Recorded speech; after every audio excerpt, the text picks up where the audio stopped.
Hello student. आज का हमारा टॉपिक है कंप्यूटर। आज हम देखेंगे कि कंप्यूटर होता क्या है, क्यों हम इसको यूज़ करते हैं, या कंप्यूटर कहाँ से स्टार्ट हुआ, जनरेशन देखेंगे हम इसका, या इसके डिफरेंट कैरेक्टरिस्टिक्स देखेंगे। चलो स्टार्ट करते हैं हम आज कि कंप्यूटर होता क्या है। अगर हम देखें तो जो कंप्यूटर होता है बेसिकली एक प्रोग्रामेबल इलेक्ट्रॉनिक डिवाइस है जो कि रॉ डेटा को एक्सेप्ट करता है एज ए इनपुट एंड इसे प्रोसेस करता है और इसके रिजल्ट को आउटपुट के फॉर्म में देता है। बेसिकली जो कंप्यूटर है ये एक लैटिन वर्ड कंप्यूट से मिलकर बना है जिसका मतलब होता है कैलकुलेट करना या गणना करना। इससे आप समझ गए होंगे कि जो कंप्यूटर है वो डायरेक्ट कनेक्टेड है कैलकुलेटिंग डिवाइस से। अगर हम देखें तो जो कंप्यूटर है वो आज हर एरिया में हर जगह ज़रूरी हो गया है। अगर आप स्कूल पे देखेंगे तो वहाँ पर, अगर आप बिजनेस पे देखेंगे तो वहाँ पर, मतलब जो कंप्यूटर है वो हर जगह आज ज़रूरी हो गया है। बेसिकली अगर हम इसको देखें तो इसके बहुत ज़्यादा यूज़ होने का अगर जो इसका रीज़न है तो उसका मेन रीज़न है उसकी हाई स्टोरेज कैपेसिटी। इसके अलावा इसकी कैलकुलेशन स्पीड, इसके अलावा जो इसका ऑटोमेशन है, इसकी एक्यूरेसी है, रिलायबिलिटी है, इन सारे फीचर्स के कारण आज हर जगह कंप्यूटर का यूज़ होता है। इसके अलावा डिफरेंट मैथमेटिकल और लॉजिकल ऑपरेशंस को परफॉर्म करने के लिए भी हम कंप्यूटर का यूज़ करते हैं। कंप्यूटर जो है डिफरेंट न्यूमेरिकल और नॉन न्यूमेरिकल कैलकुलेशंस करने के लिए भी आज यूज़ होता है। अगर हम देखें तो वर्ल्ड के हर एरिया में कंप्यूटर यूज़ हो रहा है। जैसे अगर आप स्पेस पे देखेंगे, अगर आप मूवी मेकिंग में देखेंगे, अगर आप ट्रांसपोर्टेशन में देखेंगे, बिजनेस में देखेंगे, स्कूल कॉलेज, मतलब हर जगह आज कंप्यूटर का यूज़ हो रहा है। कंप्यूटर जो है आज वो हमारे काम को काफ़ी इजी बना दिया है। जैसे पहले हमें क्या करना पड़ता था, अगर हमें बिजली बिल पे करना है तो हमें पहले सेंटर में जाके काफ़ी लंबी लाइन लगानी पड़ती थी, फिर हम किसी भी हम बिल को पे कर सकते थे। पर आज क्या हो गया, सिंगल क्लिक करने से ही आप क्या कर सकते हैं, अपने बिजली बिल को पे कर सकते हैं। ऐसे ही अगर आपको ट्रेन की टिकट बुक करनी है तो आप पहले क्या करते थे, लाइन पे लगते थे, तब आप क्या करते थे, अपनी टिकट बुक कर सकते थे।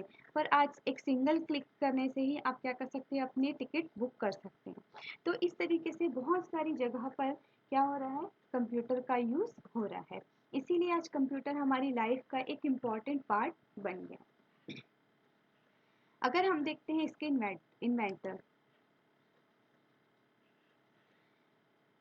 तो अगर जो चार्ल्स बेबेज हैं वो फर्स्ट कंप्यूटर इन्वेंट करने वाले हैं, जिन्होंने एनालिटिकल जो इंजन है उसको इन्वेंट किया 1837 में। चार्ल्स बेबेज को हम फादर ऑफ कंप्यूटर भी बोलते हैं। अब देखते हैं हम हिस्ट्री ऑफ कंप्यूटर। तो जो कंप्यूटर है, जैसे मैंने आपको पहले ही बताया कि जो कंप्यूटर है वो लैटिन वर्ड कंप्यूट से मिलकर बना है। तो कंप्यूटर को सबसे पहले 1640 में इंट्रोड्यूस किया गया। इसके अलावा ये लैटिन वर्ड कंप्यूट से मिलकर बना है जिसका मतलब होता है कैलकुलेट करना। 1897 में इसे हम कैलकुलेटिंग मशीन भी बोले। देन 1945 में कंप्यूटर वर्ड यूज हुआ या इंट्रोड्यूस्ड हुआ। फाइनली फिर उसका नाम पड़ा कंप्यूटर। ये जो कंप्यूटर है वो एक प्रोग्रामेबल डिजिटल इलेक्ट्रॉनिक कंप्यूटर था इसीलिए इसका नाम कंप्यूटर पड़ा।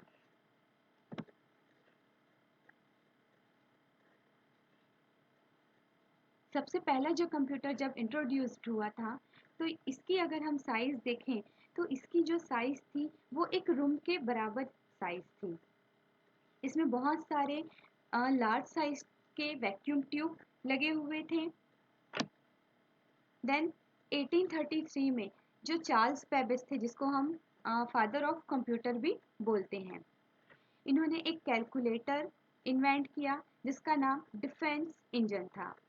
देन 1837 में इन्होंने फर्स्ट मैकेनिकल जनरल पर्पस एक मशीन तैयार किया जिसे हम एनालिटिकल इंजन भी बोलते हैं। उसके बाद कंप्यूटर साइज में कम होता गया और इसकी पावर जो है वो बढ़ती गई। आगे हम देखते हैं जनरेशन ऑफ कंप्यूटर।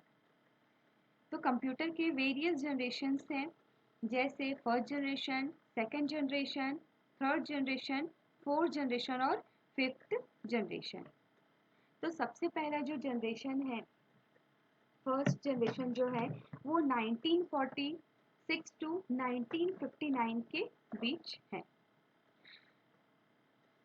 जो फर्स्ट जनरेशन के कंप्यूटर थे, ये साइज में काफ़ी बड़े होते थे। अगर हम इसकी स्पीड देखें तो इसकी स्पीड काफ़ी स्लो होती थी और इसमें जो मेमोरी थी वो भी काफ़ी कम थी। इसी के कारण इन कंप्यूटर्स में डेटा को स्टोर करके नहीं रख सकते थे।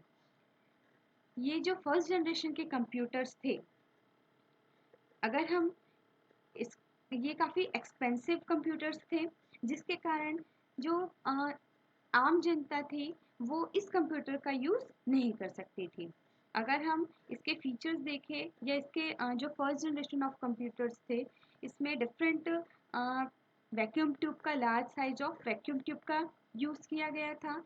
इसमें इनपुट और आउटपुट करने के लिए पंच कार्ड का यूज़ होता था। स्टोरेज करने के लिए मैग्नेटिक ड्रम का यूज़ होता था। ये जो कंप्यूटर्स थे वो काफ़ी रिलायबल नहीं थे। इसके अलावा कंप्यूटर जो है वो काफ़ी हाई इलेक्ट्रिसिटी कंज्यूम करता था।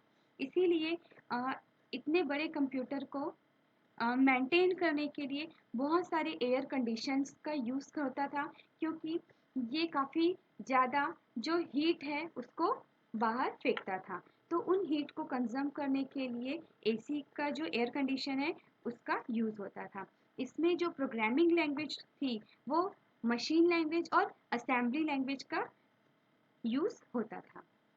अगर हम फर्स्ट जनरेशन के कंप्यूटर के एग्जाम्पल देखें तो एनियक, एडवेक और यूनिवेक फर्स्ट जनरेशन के कंप्यूटर के एग्जाम्पल हैं। अब हम देखते हैं सेकंड जनरेशन ऑफ कंप्यूटर। तो जो सेकंड जनरेशन के कंप्यूटर हैं वो 1959 और 1965 के बीच के जो कंप्यूटर्स होते हैं वो सेकंड जनरेशन कंप्यूटर्स में आते हैं। अब जो सेकंड जनरेशन ऑफ कंप्यूटर्स थे वो बेसिकली ट्रांजिस्टर पे बेस्ड थे। मतलब इनका जो मेन कंपोनेंट था वो वैक्यूम ट्यूब के बदले या वैक्यूम ट्यूब से रिप्लेस होकर ट्रांजिस्टर का यूज़ होने लगा।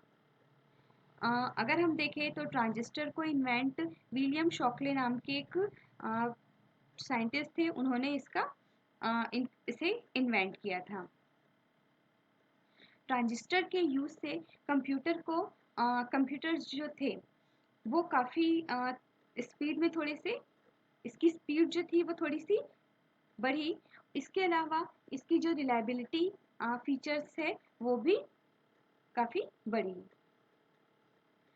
इसके अलावा जो सेकंड जनरेशन ऑफ कंप्यूटर्स थे वो फर्स्ट जनरेशन ऑफ कंप्यूटर के कंपैरिजन में थोड़े से छोटे हुए। अगर हम इसके फीचर्स देखें तो ये क्या होता है, आपके सेकंड जनरेशन के कंप्यूटर में फर्स्ट जनरेशन के कंप्यूटर में वैक्यूम ट्यूब का यूज़ होता था, पर सेकंड जनरेशन के कंप्यूटर में वैक्यूम ट्यूब को रिप्लेस किया गया ट्रांजिस्टर से। इसके अलावा जो इसकी साइज़ थी वो फर्स्ट जनरेशन ऑफ कंप्यूटर के कंपैरिजन में काफ़ी स्मॉल थी। इसके अलावा जो ऊर्जा जो आपका इलेक्ट्रिसिटी था ये कम कंज्यूम करता था। सेकेंड जनरेशन के कंप्यूटर्स जो थे वो फर्स्ट जनरेशन के कंप्यूटर के कंपैरिजन में काफ़ी स्पीड इसकी काफ़ी हाई थी। इसके अलावा ये ज़्यादा रिलायबल थे। इसमें कोबोल और फॉर्ट्रेन जैसे हाई प्रोग्रामिंग लैंग्वेज का यूज़ किया गया। इसके एग्जाम्पल हम देखते हैं। इस जनरेशन के एग्जाम्पल हैं IBM 1400, IBM 1620 और IBM 700 जो सीरीज़ हैं वो सेकेंड जनरेशन ऑफ कंप्यूटर के एग्जाम्पल हैं। अब हम देखते हैं थर्ड जनरेशन ऑफ कंप्यूटर। तो थर्ड जनरेशन जो है इसकी शुरुआत हुई 1965 टू 1971। अब इसका मेन जो इस जनरेशन के कंप्यूटर्स थे, अगर हम उसका मेन फीचर देखें तो वो था आईसीज, मतलब ट्रांजिस्टर की जगह थर्ड जनरेशन ऑफ कंप्यूटर में आईसीज का यूज़ हुआ। आईसी का फुल फॉर्म इंटीग्रेटेड सर्किट होता है। आईसीज को अगर हम देखें तो टेक्सास इंस्ट्रूमेंट्स कंपनी ने इस आईसीज को इन्वेंट किया था। वहाँ एक साइंटिस्ट थे, इंजीनियर थे, जैक किल्बी नाम के, जिन्होंने इस आईसीज को डेवलप किया। अगर हम एग्जाम्पल देखें तो IBM 360, IBM 370 इस जनरेशन के कंप्यूटर जनरेशन के एग्जाम्पल्स हैं। अब है आपका इसके फीचर्स अगर हम देखते हैं तो यहाँ पर इंटीग्रेटेड सर्किट्स का यूज़ हुआ। और फर्स्ट मेन फीचर अगर हम इसका देखें तो यहाँ पर आईसीज का यूज़ हो रहा है। इसके अलावा first generation of computer and second generation of computer के कंपैरिजन में थर्ड जनरेशन ऑफ कंप्यूटर की जो साइज थी, वेट था और स्पीड थी काफ़ी हाई थी। इसके अलावा थर्ड जनरेशन ऑफ कंप्यूटर के जो कंप्यूटर्स थे वो काफ़ी पोर्टेबल थे। इसमें हाई लेवल लैंग्वेज का भी यूज़ हुआ था। नेक्स्ट है आपका फोर्थ जनरेशन ऑफ कंप्यूटर। तो फोर्थ जनरेशन ऑफ कंप्यूटर 1970 से इसकी शुरुआत हुई। तो 1971 टू 1980 के बीच जितने भी कंप्यूटर्स इन्वेंट हुए वो फोर्थ जनरेशन ऑफ कंप्यूटर्स में आते हैं। अब ये जो जनरेशन है इसमें इंटीग्रेटेड सर्किट को और ज़्यादा डेवलप किया गया, जिससे हमने एक वेरी लार्ज स्केल, जो लार्ज स्केल इंटीग्रेटेड सर्किट है उसको हमने डेवलप किया। ये जो आईसीज हैं वो ये सर्किट जो होते हैं वो 3 लाख ट्रांजिस्टर्स के बराबर वर्क करते हैं। अब इस इन्वेंशन से एक जो पूरी सेंट्रल प्रोसेसिंग यूनिट थी वो एक सिंगल चिप में आ गई और इस सिंगल चिप को हम माइक्रो प्रोसेसर बोलते हैं। अब माइक्रो प्रोसेसर मतलब एक माइक्रो का मतलब होता है छोटा, तो एक जो प्रोसेसर है वो एक सिंगल चिप में आ गई, एक छोटे से चिप में आ गई, इसीलिए इसका नाम माइक्रो प्रोसेसर रखा गया। और इस जनरेशन के कंप्यूटर को माइक्रो प्रोसेसर यूज़ करने के कारण माइक्रो कंप्यूटर भी कहा जाने लगा। इस जनरेशन के कंप्यूटर्स के एग्जाम्पल्स हैं स्टार 1000, क्रे 1, डेक 10।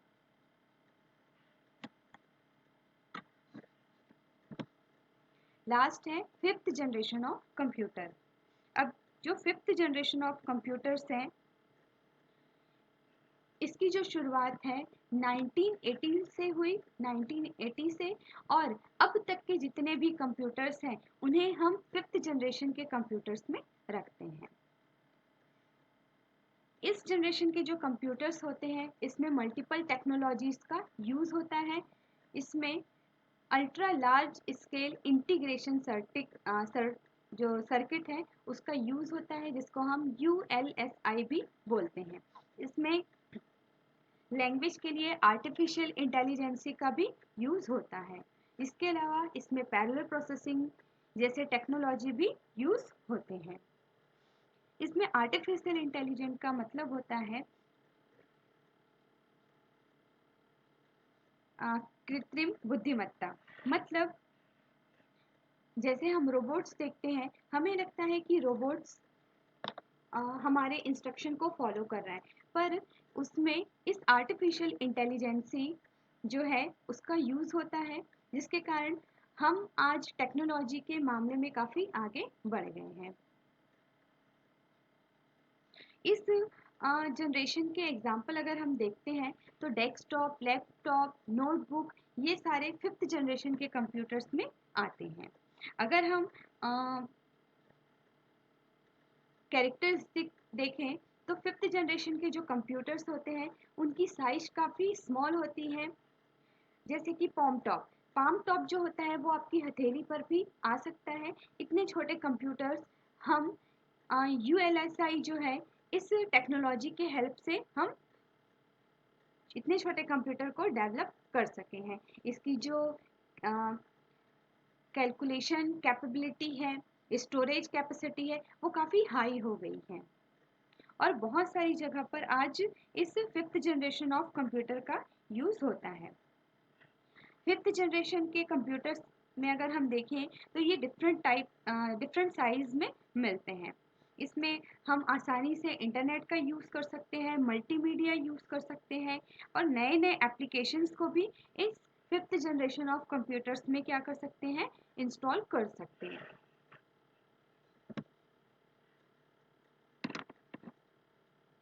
आगे हम देखते हैं कि कंप्यूटर सॉफ्टवेयर और कंप्यूटर हार्डवेयर होते क्या हैं।